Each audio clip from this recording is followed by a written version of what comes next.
Este es el segundo mensaje de nuestra serie que iniciamos la semana anterior y que lleva por título Cristianismo Trend. Cristianismo Trend. Recordemos esto, esa palabra trend es una palabra en inglés que quiere decir tendencia. Está muy relacionada con las redes sociales, con aquellas cosas que se ponen de moda, que son virales, que se hacen rápidamente, corren y que otra gente imita. Ahora, ¿por qué cristianismo trend? Porque muchas veces nosotros hacemos lo mismo. Imitamos cosas que nosotros hemos visto y porque las vemos tan seguido, las asumimos, creemos e inclusive actuamos en base a ellas, pero muchas veces no sabemos si son así o no lo son. A la semana pasada hablamos de un tema y era ah, ¿no? Todas las cosas ayudan a bien. Gracias. Todas las cosas ayudan a bien. Esa es una idea muy común que aparece en las tazas, en los posts de Instagram, de Facebook, lo hemos dicho unos a los otros, pero realmente nos dimos cuenta estudiando el versículo que ese versículo no dice eso. Dice algo mejor. Y lo que dice es que nosotros podemos estar tranquilos que no importa lo que venga, bueno o malo, nada nos podrá separar de la mano de nuestro Señor. Eso es lo mejor. Hoy vamos a ver el segundo de esos versos, o mejor dicho, segunda de esas ideas, y vamos a analizarla para ver si realmente es lo que nosotros pensamos que es. Así que el mensaje de hoy lleva por título otra frase de esas que es, Dios no me dará más de lo que puedo soportar. Dios no me dará más de lo que puedo soportar. ¿Ha escuchado alguna vez esa frase? Sí. O tal vez la frase más romantizada. Dios le da sus más duras batallas por soldados. Qué bonito, qué bien bonito. Pero es la misma idea. Dios no me dará más de lo que pueda soportar. A veces nosotros lo decimos, Dios sabe que yo no podría soportar que algo le pase a mis hijos. Por eso es que Él no, nunca toca a mis hijos. Y eso en el fondo, por supuesto que nadie queremos que eso pase, pero en el fondo es lo mismo. Dios no me dará más de lo que puedo soportar. Ahora, alguien podría decir, mira, yo en el área financiera no tengo problemas. Si Dios me quiere probar, que me pruebe. Yo ahí soy fuerte. Pero en la relación con mi familia, no, porque ahí no lo soportaría. Es la misma idea. O a veces nosotros le agregamos algo más y le podemos decir a alguien con toda buena fe, con mucho cariño, le podemos decir, mira, hermano, no te preocupes porque Dios ha prometido que no te dará nada más de lo que tú puedes soportar. Y ahí estamos involucrando la palabra de Dios, porque estamos diciendo Dios prometió. Ahora, la pregunta es, ¿será que eso es cierto? ¿Será que Dios prometió eso? ¿Será que es válido que nosotros creamos eso, oremos eso o querramos animar a alguien con esa frase?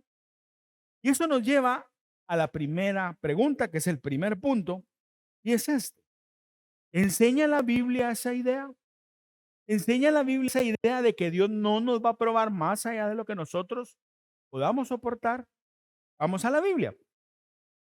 Y vamos a ver, hay varios ejemplos, pero vamos a centrarnos en el apóstol Pablo.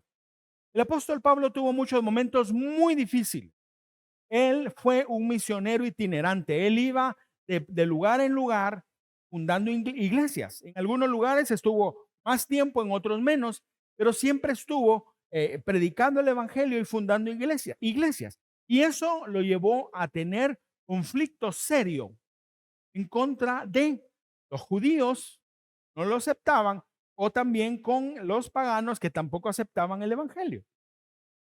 Y Pablo usa palabras fuertes para contar eso. Vamos a 2 Corintios capítulo 6 versos del 4 al 10. Pablo hablando, contando lo que le pasó. Ahora, oiga lo que dice. Más bien, en todo, y con mucha paciencia, nos acreditamos como servidores de Dios en sufrimientos, privaciones y angustias, en azotes, cárceles y tumultos, en trabajos pesados, desvelos y hambre.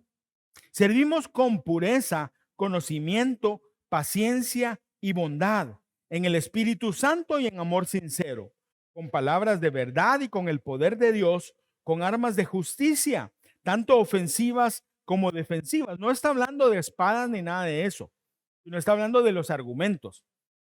Por honra y por deshonra, por mala y por buena fama, veraces, pero tenidos por engañadores, conocidos, pero tenidos por desconocidos, como moribundos, pero aún con vida, golpeados, pero no muertos, aparentemente tristes, pero siempre alegres, pobres en apariencia, pero enriqueciendo a muchos, como si no tuviéramos nada, pero poseyéndolo todo. Ahora, la pregunta que hay que hacerse aquí, ¿era más de lo que él podía soportar? ¿Era más de lo que podía soportar? Vamos otra vez y veamos lo que Pablo dice. Siempre en la misma carta, 2 Corintios, pero este es el capítulo 1, versos 8 y 9. Dice, hermanos, no queremos que desconozcan las aflicciones. Esa palabra que se traduce como aflicciones quiere decir tribulaciones intensas. No está hablando de un dolor de cabeza, no está hablando de una mala mirada, no está hablando de chismes, está hablando de mucho sufrimiento. Dice, no quiero que desconozcan las aflicciones que sufrimos en la provincia de Asia. Estábamos tan agobiados bajo tanta presión, y oiga esta frase, que hasta perdimos la esperanza de salir con vida. ¿Será que eso es algo que se puede soportar? Sé que está hablando que ellos pensaron que se iban a morir. O sea, eso es lo que está diciendo. Nos sentíamos como sentenciados a muerte. Pero eso sucedió para que no confiáramos en nosotros mismos, sino en Dios, que resucita a los muertos. Mire, lo más importante no es lo que Dios permitió. Y la pasaron muy mal. Hay otro capítulo, hay otra porción donde Pablo da detalles. Que fue azotado, que naufragó, que fue golpeado, apedreado y dado por muerto, que estuvo en la cárcel, que lo robaron. O sea, eso es lo que él vivió. Ahora, lo más importante no es lo que Dios permitió.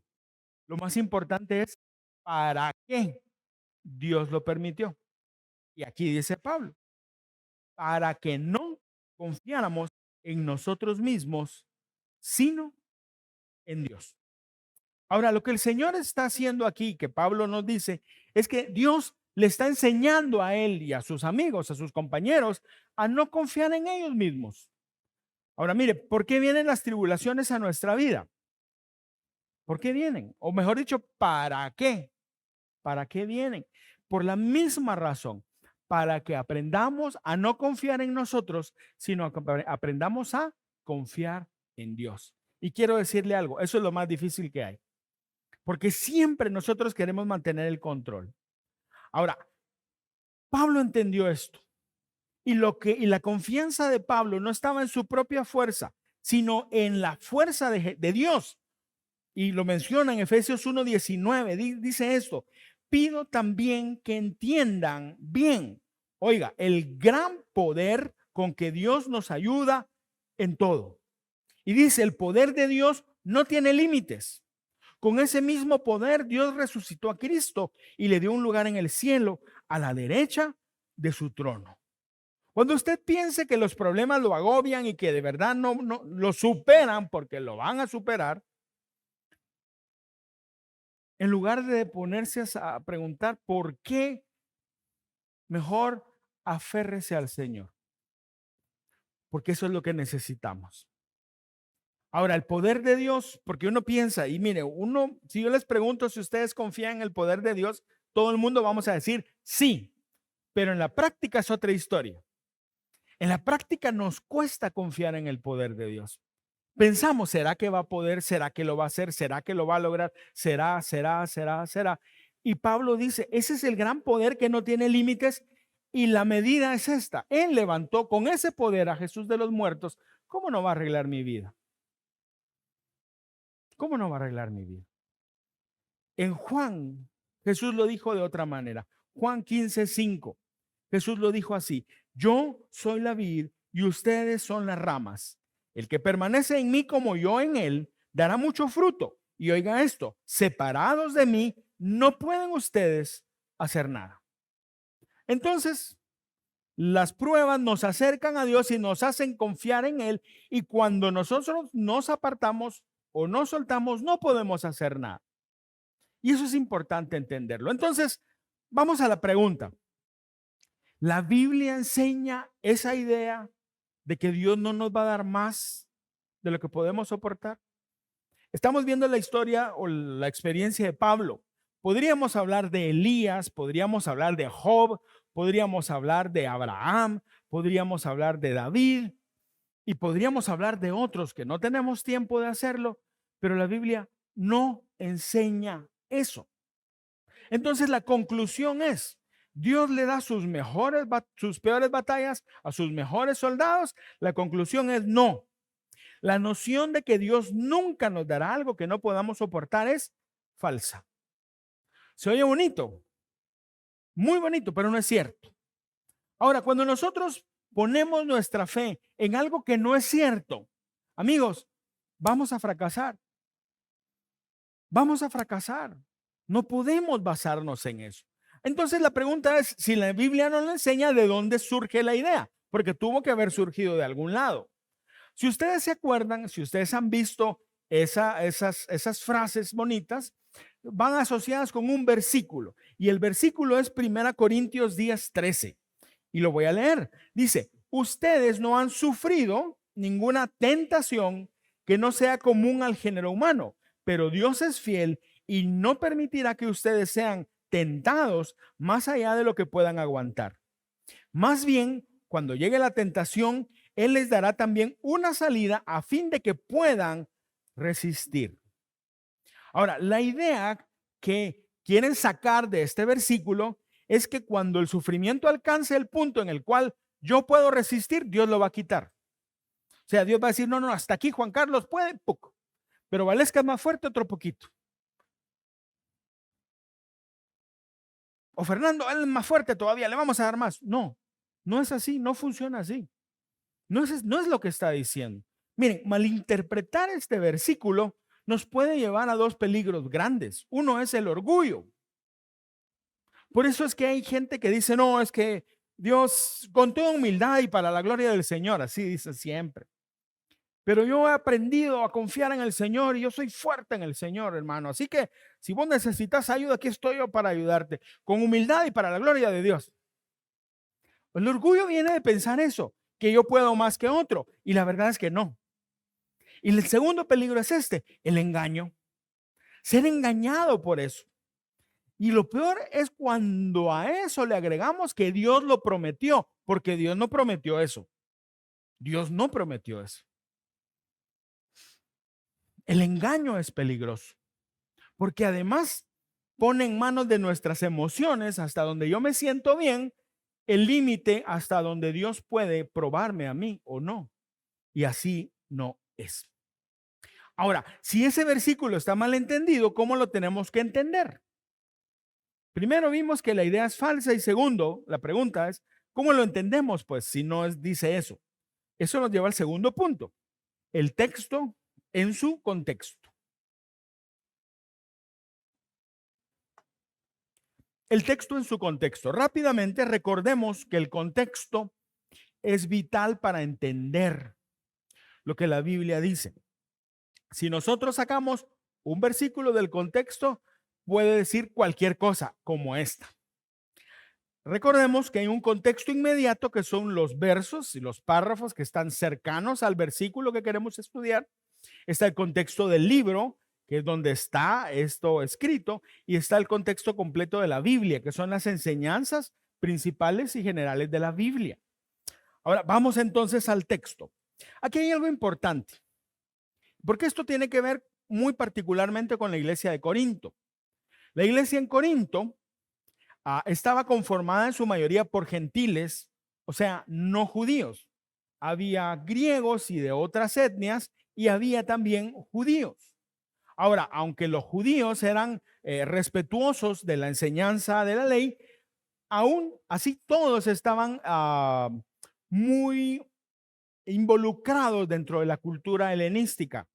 Eso tiene que ver también cuando hablamos de las siete iglesias de Apocalipsis. Esa cultura ya estaba o ya existía ahí. Ahora era una iglesia que era muy pujante, tenía mucha vida, iba para adelante, pero tenía también problemas. Entre los problemas tenía que había divisiones. Algunos decían, yo soy de Pablo, yo soy de Apolo, yo soy de Jesucristo. Entonces la iglesia se estaba empezando a separar. Había también mucho mover del Espíritu Santo en los dones espirituales y eso les gustaba a los corintios. Y el problema está que estaban abusando de los dones espirituales. También había otra idea y era que en Cristo, como somos libres, entonces podemos vivir como sea y no hay problema. Y todas esas cosas son las que Pablo aborda en las cartas. Las cartas del Nuevo Testamento fueron escritas no para nosotros, fueron escritas para una iglesia o para una persona en particular, a Corinto, a los Gálatas, a los de Efesios, o a Timoteo o a Tito.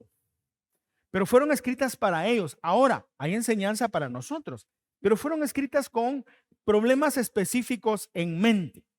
Ahora, en el capítulo 10, que es donde está esta porción que leímos, el apóstol va con tres cosas principales. Y lo podemos dividir así.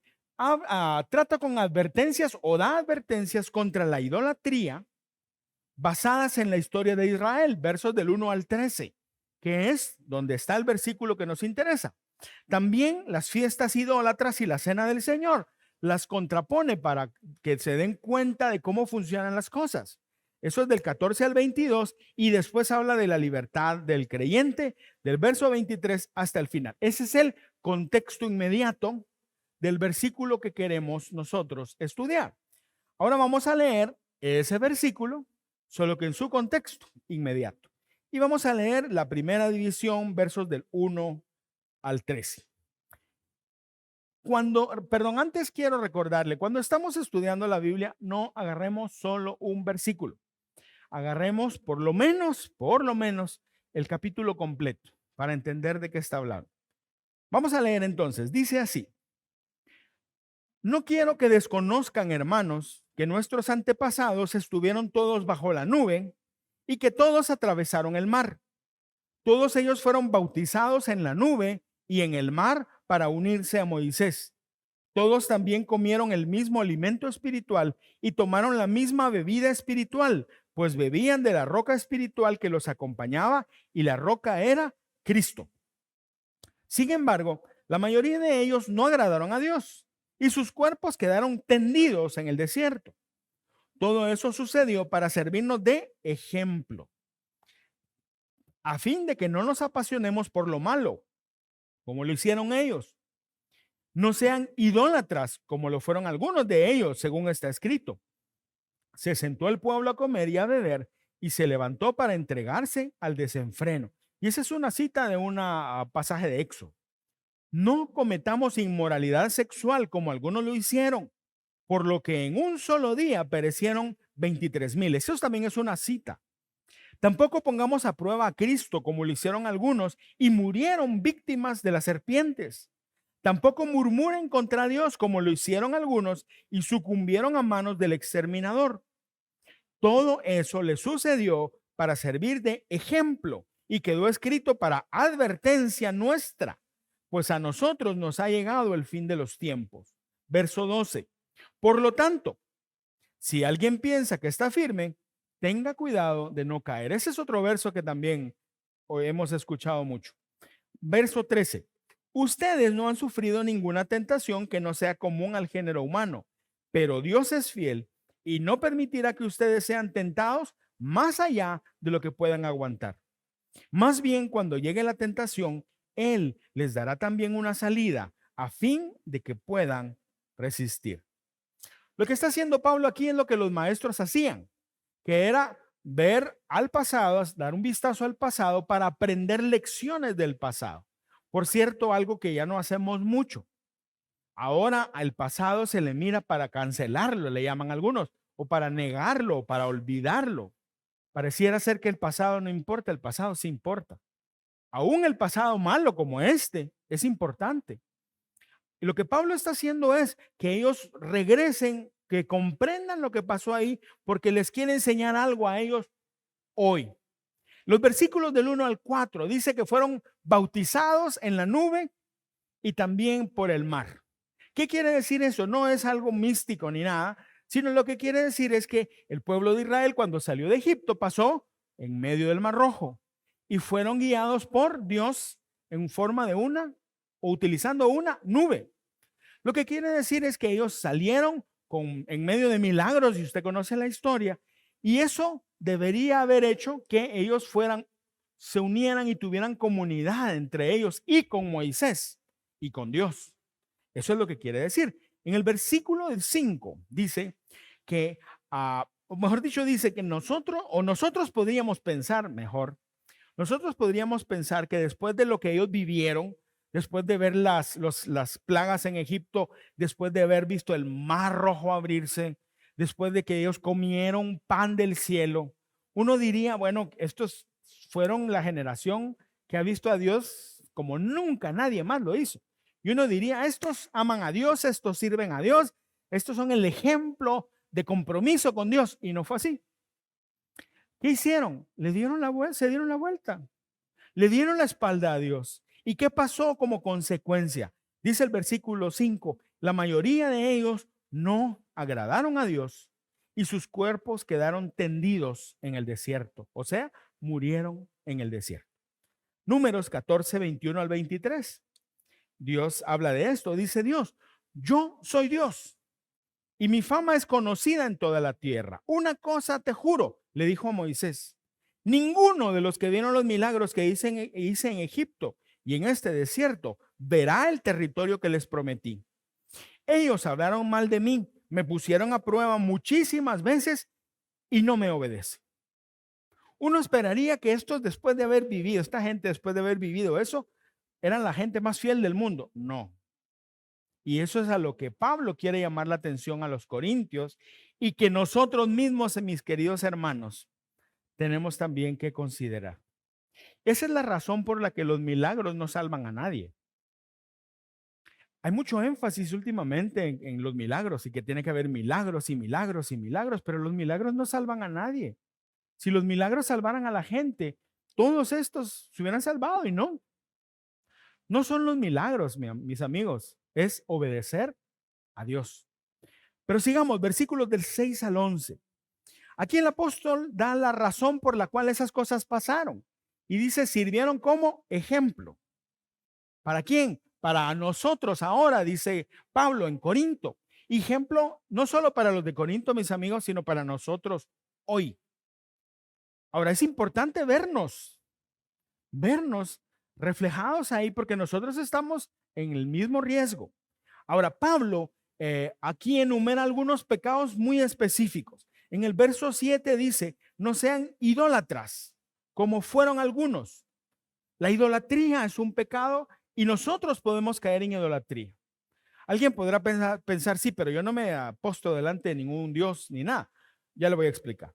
Dice, ni forniquemos como algunos de ellos fornicaron. Eso está hablando de inmoralidad sexual. Versículo 9, ni provoquemos al Señor como algunos de ellos los provocaron. Eso es tentar al Señor. Verso 10, ni murmuren como algunos de ellos murmuraron. Y eso se llama así, murmuración. Ahora, cada pecado tiene sentido porque cada pecado se relaciona uno con el otro. Cuando se va tras los dioses falsos, cuando vamos detrás de dioses falsos, nos exponemos ¿a qué? A perder los valores morales, con lo cual nos alejamos de Dios y lo ofendemos. Y eso tiene todavía algo más. Fracturamos la relación con los hermanos, la murmuración. Y eso es lo que la iglesia en Corinto estaba a punto de hacer. Y eso es lo que nosotros tenemos que guardarnos para que eso no nos pase.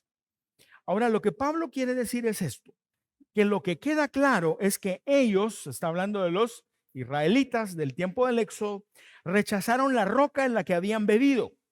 Esa roca en la que habían bebido y el maná que cayó del cielo en el desierto son un tipo o una sombra de Jesús. En el Antiguo Testamento, el pueblo de Dios comió pan del cielo y comió agua y tomó agua de una roca.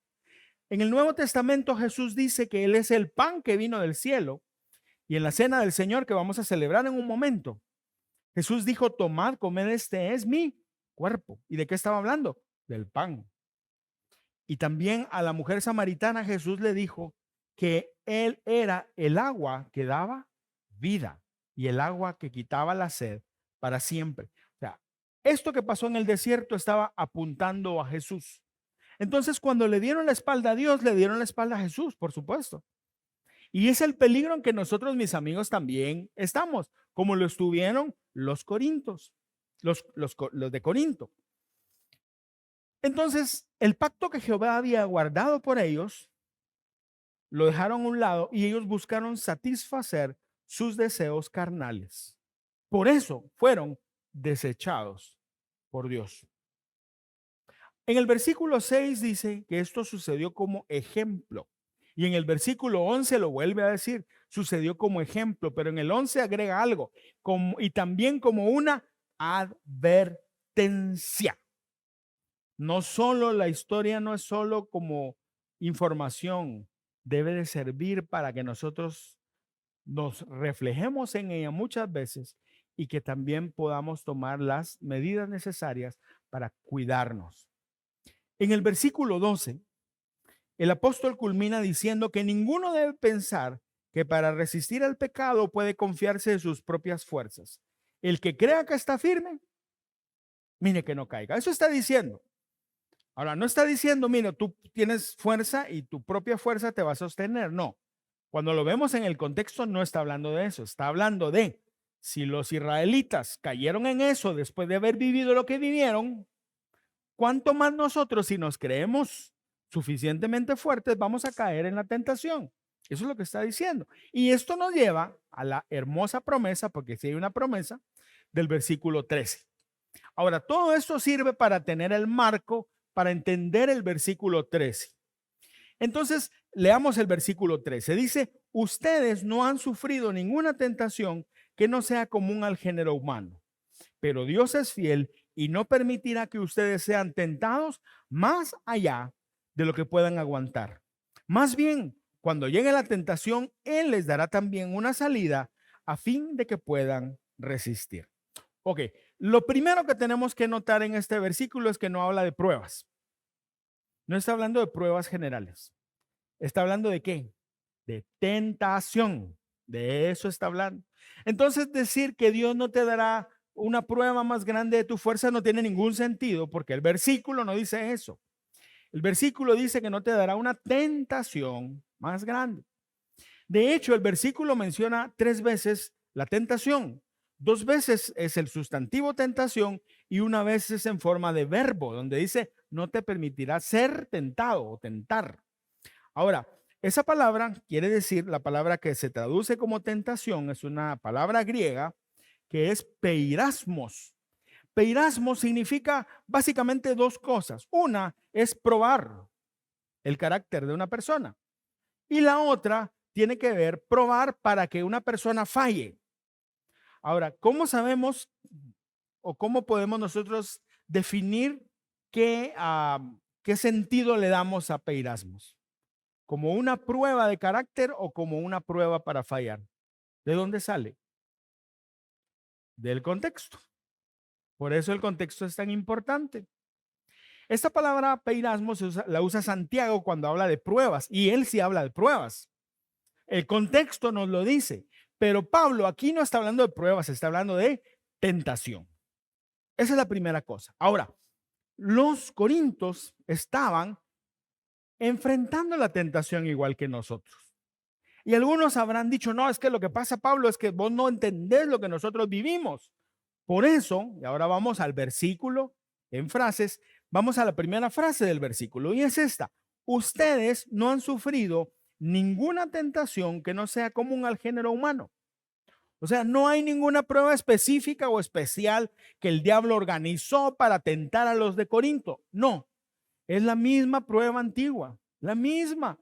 Y esa misma prueba antigua también nosotros la enfrentamos. Y la prueba es esta: ir y adorar a otros ídolos. Ahora, usted dirá, sí, pero yo no me voy a ir a buscar a una imagen de Mamón o una imagen de Baal o a una Astarot o a ninguno de esos.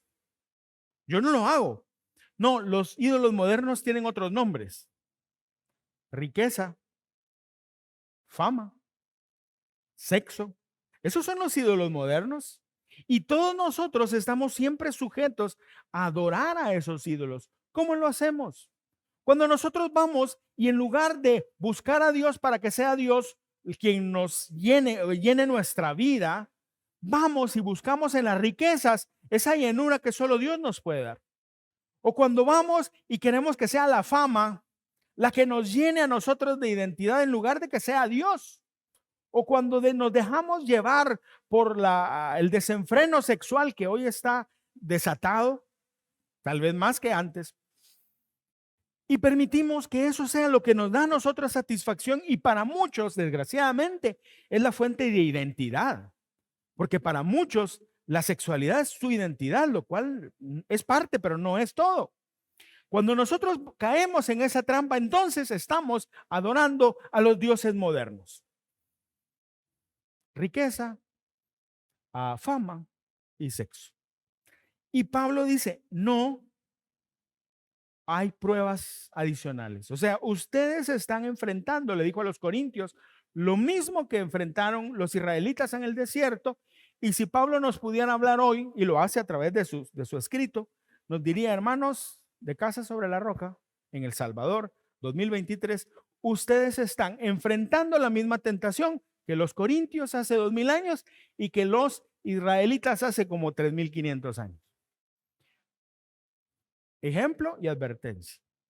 Pero sigamos adelante. La segunda frase: pero Dios es fiel y no permitirá que ustedes sean tentados más allá de lo que pueden aguantar. Y aquí sí, más de lo que pueden aguantar. Pero vamos a ver por partes. Primera cosa, lo que Pablo se está refiriendo aquí, a la tentación que se refiere, es a la tentación de rechazar a Cristo y buscar la satisfacción de nuestros antojos carnales con cosas terrenales, lo que acabamos de decir. Y segundo, Pablo arraiga la promesa de cuánto seremos tentados, no en nuestra fuerza, sino en la fidelidad de Dios. O sea, nosotros decimos, Dios no te va a probar más allá de tus fuerzas, o podríamos cambiarlo, es decir, no te va a tentar más allá de tus fuerzas, lo cual es incorrecto.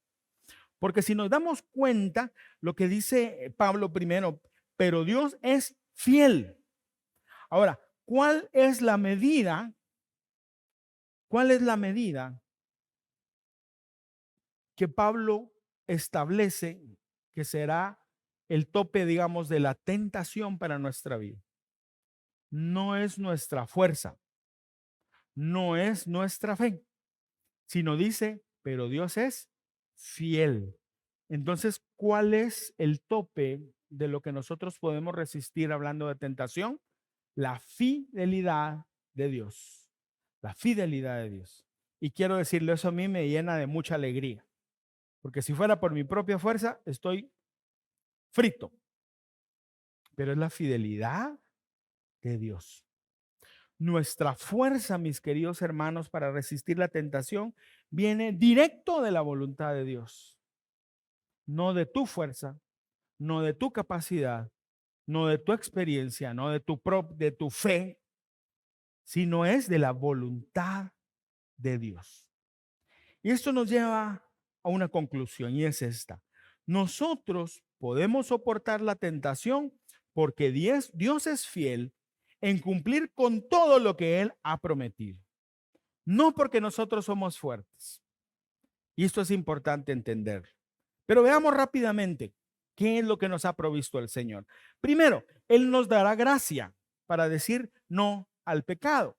Tito 2, 11 y 12 dice, Pablo también escribió esto: en verdad, Dios ha manifestado a toda la humanidad su gracia, la cual trae salvación, verso 12, y nos enseña a rechazar la impiedad y las pasiones mundanas.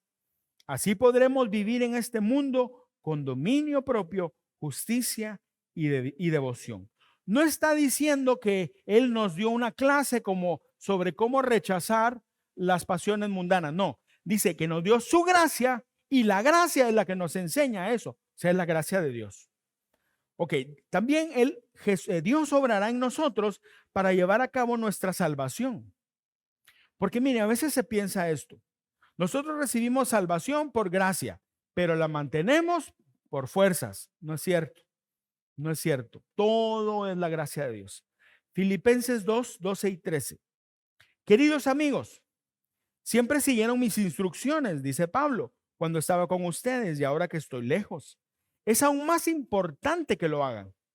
Esfuércense por demostrar los resultados de su salvación, obedeciendo a Dios con profunda reverencia y temor. Verso 13, pues Dios trabaja en ustedes y les da el deseo y el poder para que hagan lo que a Él le agrada.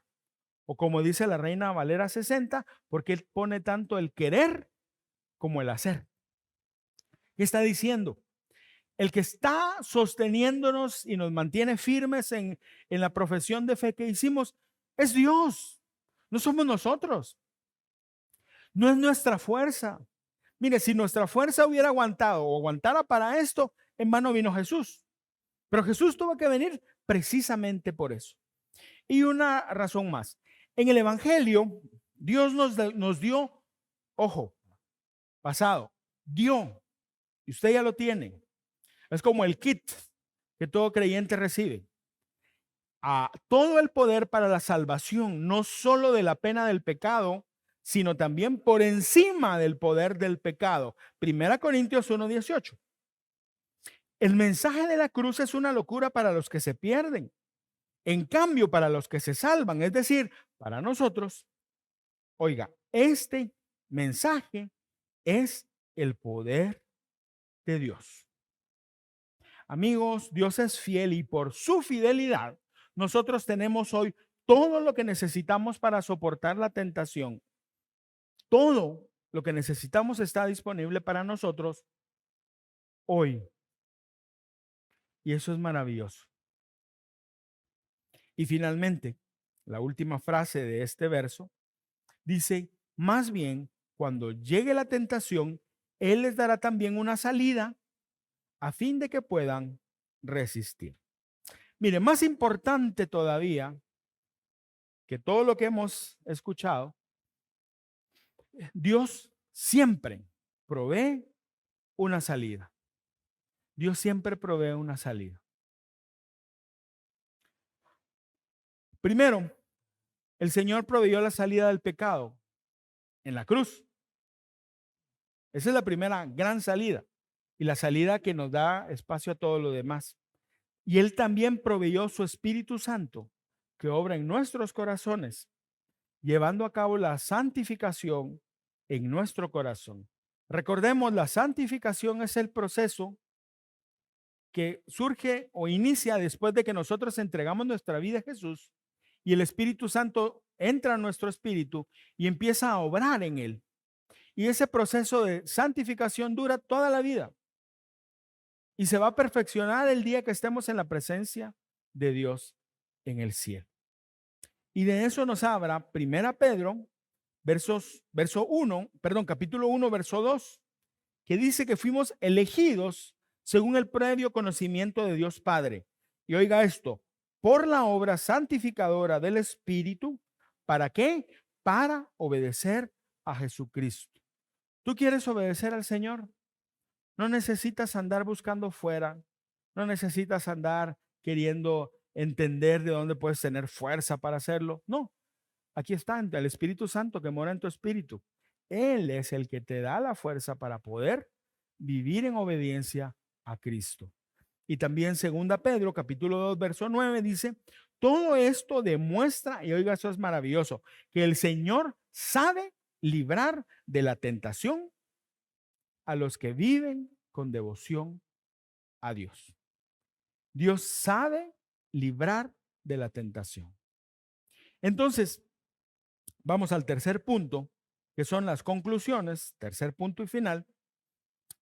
La primera pregunta que nos hicimos: ¿enseña la Biblia esa idea de que Dios no nos va a dar nada más de lo que nosotros podemos aguantar? No lo enseña. No lo enseña. Eso es falso, no es cierto. Aunque suene bonito eso de la peor batalla y el mejor guerrero, no es cierto. Si lo vemos así, todos somos guerreros buenos y también a todos nos llegan las peores batallas. Esa es la verdad. Ahora, ¿qué conclusiones sacamos? Primero, este pasaje no está hablando de pruebas, sino de tentación. Y la tentación es algo que todos estamos en riesgo de caer, todos mis queridos amigos. Y recordemos lo que Pablo dice aquí: el que crea que está firme, mire que no cae. Segunda conclusión: seremos tentados más de lo que nosotros podemos soportar con nuestras propias fuerzas. Sí, porque la medida no soy yo, pero nunca seremos tentados más de lo que la fidelidad de Dios puede soportar. Si nosotros nos aferramos a Dios, y esa es la verdad, no va a haber tentación que nos bote, mis amigos. Y eso es lo que debería ser la vida victoriosa. Desgraciadamente, nos apartamos y vienen los problemas. Tercera conclusión: el Señor siempre cumplirá sus promesas. Él hará todo lo necesario en nosotros, nos dará siempre el poder para decir no a la tentación. Y la última conclusión: cuando se trata de las dificultades de la vida, amigos, debemos estar preparados para recibir más de lo que podemos manejar. ¿Para qué? Para que aprendamos a confiar en Dios y no en nosotros mismos. De cualquier manera, ya sea en grandes pruebas o en momentos de gran tentación, mirar y apoyarse en Dios es la respuesta. Él es fiel. Entonces, ¿Dios nos va a dar más de lo que podemos manejar? Sí. Eso es una mala noticia. La buena noticia es esta: pero no más de lo que Él nos puede ayudar a resistir. Y en cuanto a la tentación, tenemos las armas necesarias para resistir cualquier tentación, porque el Señor está con nosotros. Ahora, si se dan cuenta, este es otro ejemplo de un versículo fuera de contexto que se vuelve famoso, que todo el mundo creemos, que hasta se enseña de los púlpitos, pero esto está incorrecto. Yo quiero animarle a algo. Esta serie tiene como propósito el que podamos tomar la actitud o tener la actitud de la iglesia en Berea. La iglesia en Berea era una iglesia especial, porque dice la Biblia en Hechos, que cuando Pablo y sus compañeros llegaron y predicaron, la iglesia, después de escucharlos, iba a las escrituras para asegurarse que lo que Pablo había enseñado era correcto. Y esa debe ser nuestra actitud siempre. Y es más, yo le animo a que hoy llegue usted a su casa, agarre su Biblia, abran 1 Corintios 10, mejor aún si lee todo el libro, pero 1 Corintios 10 está bien, léalo y asegúrese de que lo que yo le estoy diciendo hoy es lo correcto, porque así evitaremos caer en esas trampas que a veces nos cuestan muy caro. Quiero invitarle que cierre sus ojos, por favor, y vamos a orar. Señor, te damos gracias por tu palabra. Gracias, Señor, porque aprendemos que aunque tú sí nos puedes probar mucho más allá de nuestras fuerzas, nosotros podemos aferrarnos a ti y tú nos vas a sostener. No va a haber tormenta que nos pueda sacar de ahí. No va a haber gigante que nos pueda destruir. No va a haber montaña que pueda caernos encima y matarnos. No. Porque cuando nos aferramos a ti, eres tú el que nos sostiene. Señor, ayúdanos a tener eso claro siempre. A no temer la prueba, sino a esperarla sabiendo que estamos en tus manos y no en las manos de las circunstancias. Bendito Señor, también ayúdanos a entender esto, Y las tentaciones están a la orden del día. El diablo está constantemente tratando de hacernos caer. Nos engaña de muchas maneras, nos encandila con cosas que son falsas, porque lo que él quiere es destruirnos. Pero igualmente tú nos sostienes, Señor. Tú eres fiel y no nos dejarás caer. No nos vas a dejar sin ninguna forma de resistir la tentación, porque siempre has provisto una salida.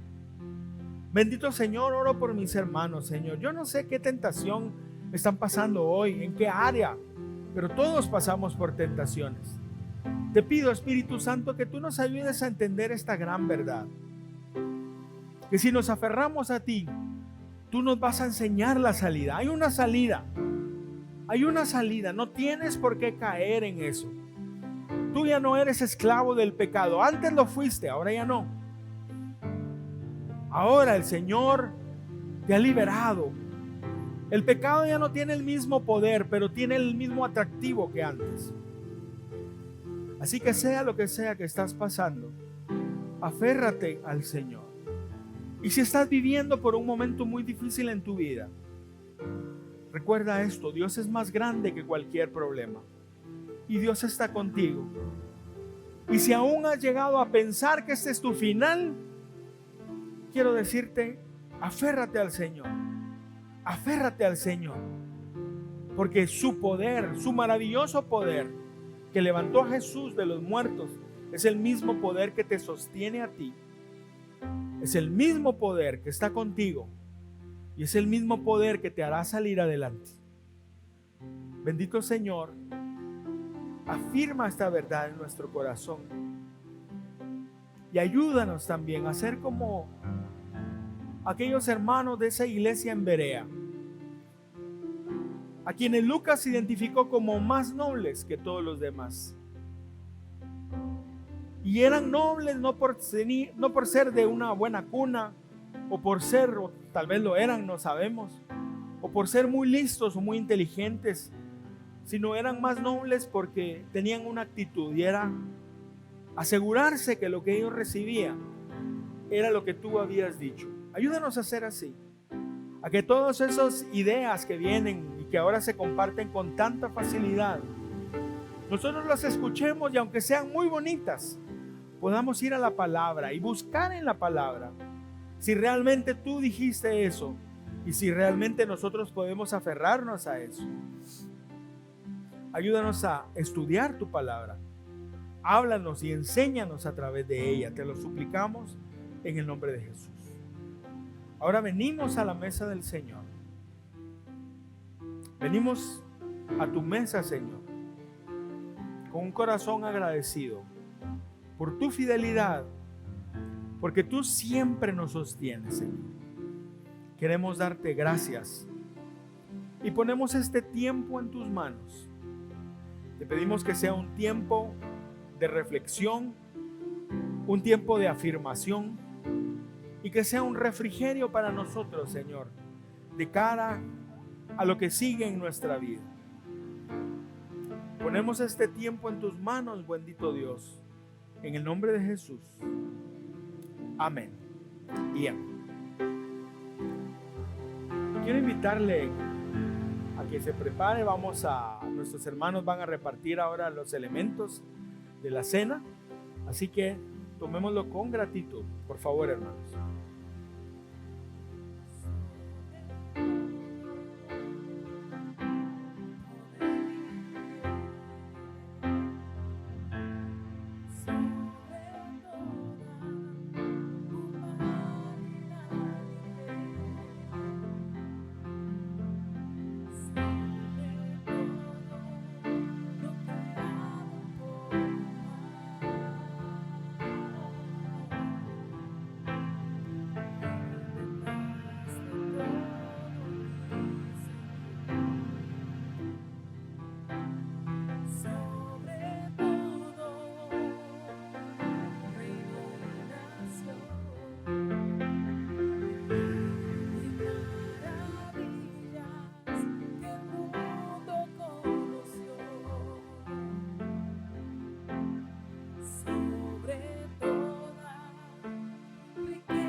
Pregunto, ¿todos están ya servidos? ¿Todos tienen los elementos? Ok.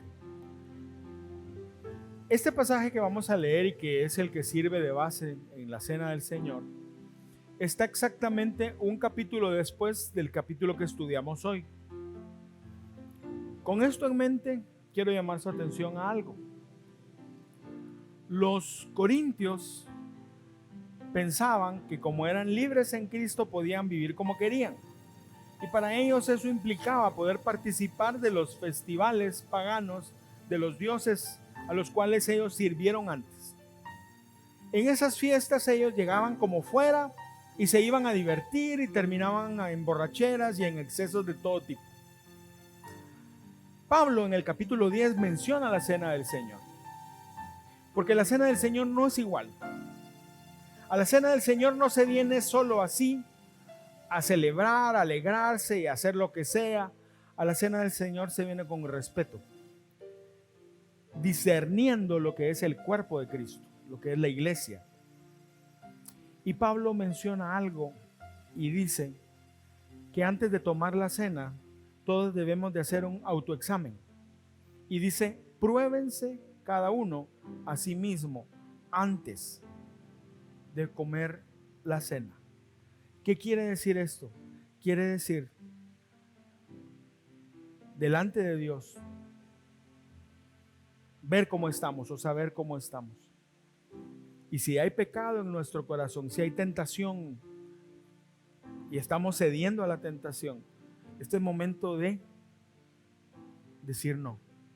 Es momento de pedir perdón y es momento de decidir rectificar el camino antes de participar de la Cena del Señor. Así que quiero dejar unos momentos para que cada uno, ahí donde usted está, cierre sus ojos y póngase delante de Dios.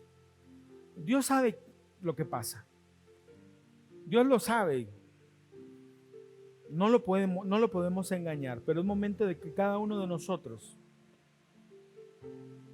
nos probemos delante de Dios y rectifiquemos el camino que hay que rectificar. Dice Pablo en 1 Corintios 11, capítulo 11, versos 23 al 26, lo siguiente: yo recibí del Señor lo mismo que les transmití a ustedes, que el Señor Jesús, la noche en que fue traicionado, tomó pan y después de dar gracias, lo partió y dijo: esto es mi cuerpo entregado por ustedes. Hagan esto en memoria de mí. Hagámoslo, hermanos, en memoria de Jesús. Gracias, Señor, por este pan que da vida.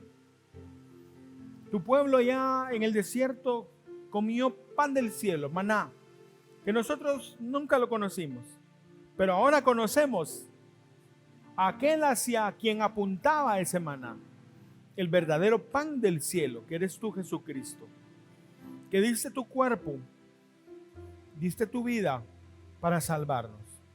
Gracias. Comemos este pan en memoria de ti. De la misma manera, sigue diciendo el apóstol, tomó la copa después de cenar y dijo: esta copa es el nuevo pacto en mi sangre. Hagan esto cada vez que beban de ella en memoria de mí. Porque cada vez que comen este pan y beben de esta copa, proclaman la muerte del Señor hasta que Él venga. Así que hagámoslo, hermanos.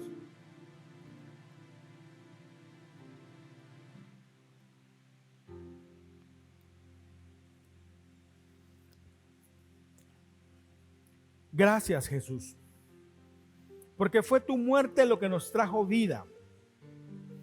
Fue la entrega de tu vida hasta el final, hasta lo último, lo que nos permite hoy estar aquí. Lo que nos permite hoy decir que somos tus hijos, saber que somos tus hijos. Nos permite ser salvos y mirar al futuro con confianza, sabiendo que el destino que teníamos marcado antes, que era el infierno, ya no es más nuestro destino. Gracias, Señor. Y este día que tomamos la Santa Cena, recordamos tu sacrificio, recordamos la vida que nos diste a través de tu muerte y vemos hacia el futuro esperando tu regreso por tu iglesia. Gracias, Señor. Gracias porque nos das poder para resistir la tentación, porque nos das fuerzas para resistir la prueba, porque estás con nosotros todos los días hasta el fin de los tiempos. Gracias, Señor. Quiero invitarle a que se ponga en pie y adoremos al Señor.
Antes de salir, oramos por nuestros diezmos y ofrendas. Señor, gracias te damos, porque no solo nos diste vida eterna y nos das salvación y nos has dado todas las bendiciones espirituales, sino también cuidas de nosotros en esta tierra.